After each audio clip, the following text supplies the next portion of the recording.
Assalamualaikum dear viewers. Welcome to our YouTube channel. Online classes and e-taught tricks. Kindly subscribe our channel and press the bell icon. Assalamualaikum dear students. Welcome to online classes and e-taught tricks. Dear students, आज हम पढ़ने जा रहे हैं electric field and density. Students, यहाँ पे suppose हमारे पास एक चार्ज है प्लस क्यू। हमने कूलम्ब्स लॉ में पढ़ा था कि अगर इस चार्ज के करीब दूसरा चार्ज आएगा तो ये चार्ज उस चार्ज पे फोर्स एक्सर्ट करेगा। मैं यहाँ पे एक यूनिट पॉजिटिव चार्ज लेता हूँ, unit positive test charge.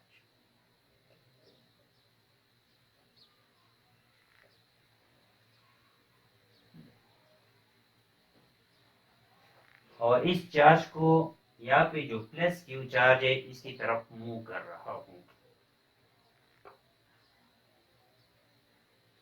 Students, यहाँ पे अगर आप देखें तो एक पॉइंट आ जाएगा जहां पे ये चार्ज इस चार्ज को रिपेल करेगा। क्यों? क्योंकि यहाँ पे हमारे पास जो चार्जेस है वो दोनों पॉजिटिव हैं। तो एक एरिया आ जाएगा, एक रीजन आ जाएगा जहां पे ये चार्ज इस दूसरी चार्ज को रिपेल करेगा। तो इस चार्ज के इर्द गिर्द वो एरिया जहां पे ये इस यूनिट पॉजिटिव चार्ज को रिपेल करे, इस रीजन को हम कहते हैं इलेक्ट्रिक फील्ड। यहाँ पे ये हो गया हमारे पास इलेक्ट्रिक फील्ड। मैंने डिफिनीशन में यहाँ पे एक वर्ड यूज किया है स्पेस, द रीजन और स्पेस। स्पेस का मतलब क्या है? स्पेस का मतलब है 3 डायमेंशन। ये हमारे पास अगर चार्ज है या ये हमारे पास अगर चार्ज है तो इसका जो इलेक्ट्रिक फील्ड है इस डायरेक्शन में भी है, इस डायरेक्शन में भी है, इस डायरेक्शन में भी है, इस तरफ भी है, ऊपर भी है, नीचे की तरफ भी है। इसलिए यहाँ पे मैंने यूज किया है द रीजन और space around a charge where its influence can be felt। एक चार्ज के इर्द गिर्द वो रीजन जहां पे इसका असर महसूस हो जाए उसको हम कहते हैं इलेक्ट्रिक फील्ड। अब डियर स्टूडेंट्स, यहाँ पे एक सवाल एराइज हो सकता है कि इस चार्ज का जो इलेक्ट्रिक फील्ड है ये है, इस चार्ज का भी तो इलेक्ट्रिक फील्ड हो सकता है। तो यहाँ पे सपोज इस चार्ज का इलेक्ट्रिक फील्ड जो है ये है, दूसरा चार्ज जो है इसका इलेक्ट्रिक फील्ड ये है। तो यहाँ पे हमें कैसे पता चलेगा कि इस चार्ज का जो फोर्स रीजन है वो यहाँ तक है? क्योंकि वहां पे इसका इफेक्ट भी तो है इस पॉइंट पे। तो स्टूडेंट, हम ये इस तरह कह सकते हैं कि इसका रीजन ये है क्योंकि हमने जो यूनिट पॉजिटिव टेस्ट चार्ज है वो बहुत ज्यादा छोटा लिया है। ये चार्ज जो है ये बहुत ज्यादा छोटा होता है, it's a very small charge. तो इसलिए इसका जो इलेक्ट्रिक फील्ड है वो बहुत ज्यादा छोटा या नेग्लिजिबल होता है। इसके थ्रू हम इस चार्ज का जो रीजन है या स्पेस अराउंड अ चार्ज है where its influence can be felt मालूम कर सकते हैं।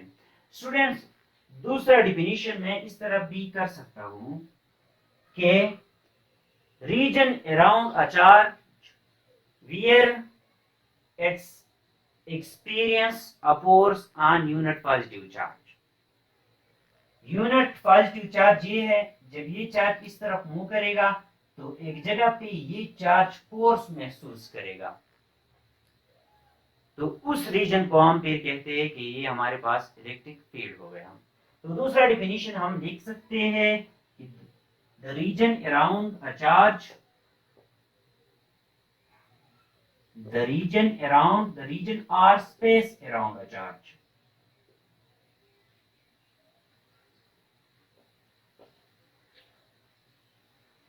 where a unit positive test charge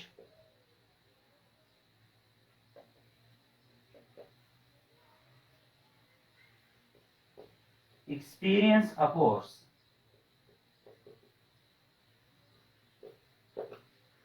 is called electric field. इसका मतलब क्या है कि एक चार्ज के इर्द गिर्द वो एरिया जहाँ पे एक यूनिट पॉजिटिव चार्ज फोर्स को महसूस करे, उस रीजन को हम कहते हैं इलेक्ट्रिक फील्ड। अब स्टूडेंट आगे आते हैं हम इलेक्ट्रिक फील्ड इंटेंसिटी की तरफ।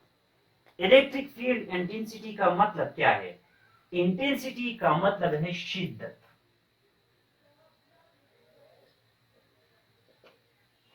सो इलेक्ट्रिक फील्ड इंटेंसिटी का मतलब क्या होगा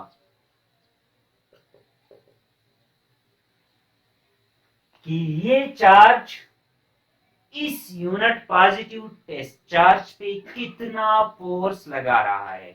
फोर्स तो लगा रहा है, अब कितना फोर्स लगा रहा है, तो उस force on this positive test charge is called electric field intensity.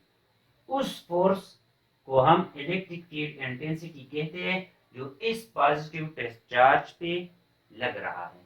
तो इलेक्ट्रिक फील्ड इंटेंसिटी की डिफिनीशन हमारे पास क्या जाएगी कि you force applied or exerted per unit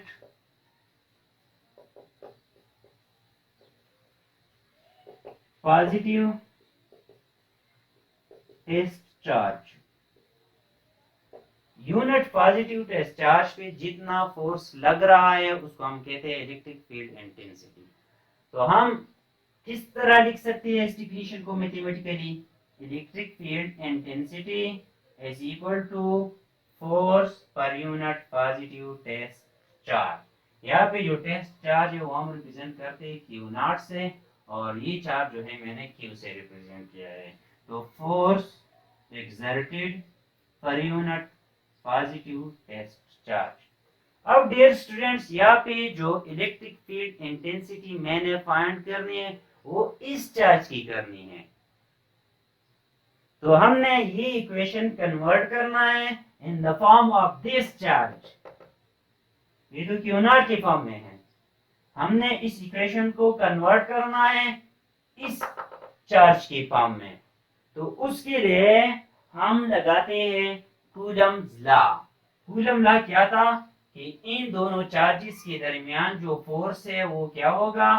force in दो चार्जेस के दरमियान होगा F इक्वल टू के Q1 Q2 divide by R square. यहाँ पे हमने एक चार्ज लिया हुआ है Q, दूसरा है Q0, तो Q1 की जगह Q लिख ले, Q2 की जगह Q0 लिख ले।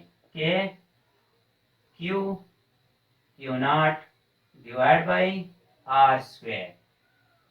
इस वैल्यू को उठा ले और यहाँ पे पुट कर लें, तो इलेक्ट्रिक फील्ड इंटेंसिटी क्या आ जाएगी? फोर्स की जगह k q naught divide by r square. Electric field intensity is equal to divide by r square, ये तो फोर्स की जगह हुई, और नीचे फिर further divide by q naught, further divide by q naught. तो हमारे पास क्या आ जाएगा? E equal to k q naught divide by q naught r square. Q naught एक दूसरे के साथ कैंसिल हो जाएगा, हमारे पास आ जाएगा E is equal to k q divide by r square. Students, अब यहाँ पे ये फॉर्म जो है ये स्केलर फॉर्म है, और हमें मालूम है कि इलेक्ट्रिक फील्ड जो है वो वेक्टर फील्ड है। कैसे वेक्टर फील्ड है? यहाँ पे हमने चार्जेस लिए थे कि ये क्यू है, ये क्यू नॉट है, इस पे फोर्स लगेगा, फोर्स किस डायरेक्शन में लगेगा, तो ये हमारे पास फोर्स की जो डायरेक्शन होती है वो इलेक्ट्रिक फील्ड की भी डायरेक्शन होती है। तो इलेक्ट्रिक फील्ड इंटेंसिटी जो है वो वेक्टर क्वांटिटी है। तो यहाँ पे इसका वेक्टर फॉर्म हमारे पास आ जाएगा E vector is equal to k q divided by r square into r unit vector. Unit vector वो वेक्टर होता है जिसका मैग्नीट्यूड 1 होता है, और वेक्टोरियल रिप्रेजेंटेशन के लिए हम यूनिट वेक्टर यूज करते हैं। अब सपोज ये हमारे पास एक वेक्टर है ए, इसका जो यूनिट वेक्टर होता है A cap equal to this vector divide by X magnitude. A हमें मैग्नीट्यूड शो करा है क्योंकि इसके ऊपर एरो नहीं है, तो यहाँ पे जो आर आ जाएगा ये हमारे पास होगा के क्यू आर स्क्वेयर, आर की जगह आ जाएगा R vector divide by R. तो वेक्टर का जो दूसरा फॉर्म है वही आ जाएगा Q divide by R square into R, R cube आ जाएगा और आर वेक्टर। तो अगर ईटा में कोई एमसीक्यूज आ जाए कि इलेक्ट्रिक फील्ड इंटेंसिटी का वेक्टर फॉर्म क्या है, तो ये भी है और ये पी है। आर स्क्वायर है या आर क्यूब है, जब आर वेक्टर लगेगा आर क्यूब होगा, आर यूनिट वेक्टर लगेगा ये आर स्क्वायर होगा। स्टूडेंट्स अब एक सवाल करते हैं कि जिस पॉइंट पे चार्ज पड़ा हो, जिस पॉइंट पे चार्ज पड़ा हो वहां पे इलेक्ट्रिक फील्ड स्ट्रेंथ क्या होगी। एमसीक्यू टाइप क्वेश्चन है।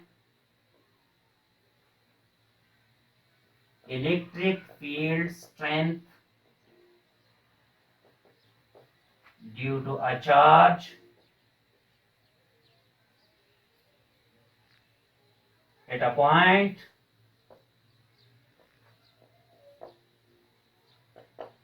where the charge is placed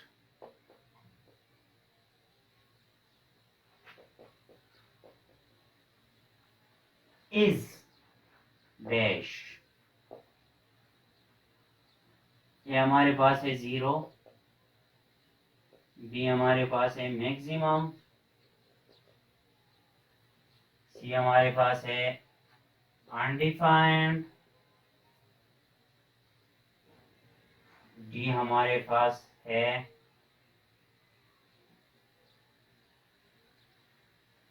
minimum.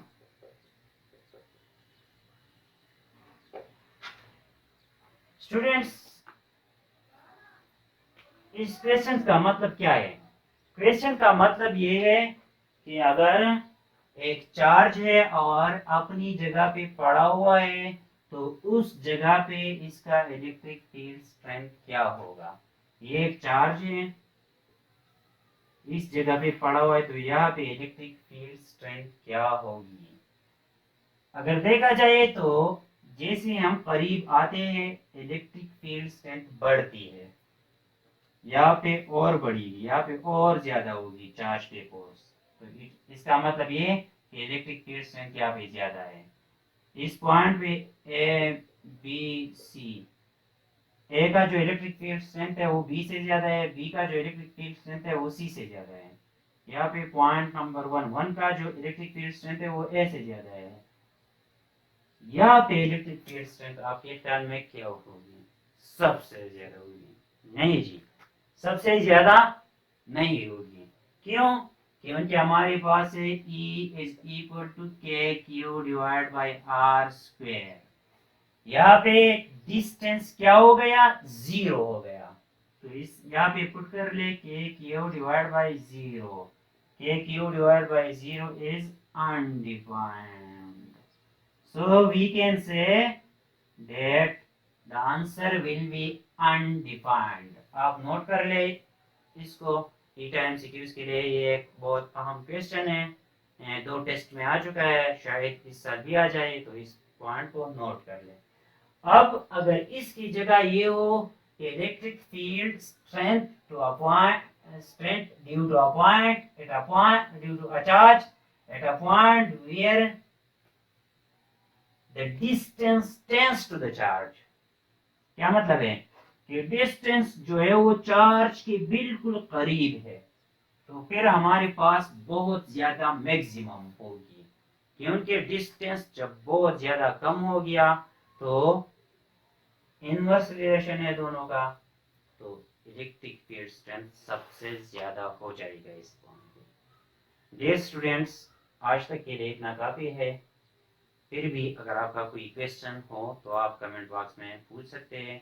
I will try my best to answer your question. Thank you all.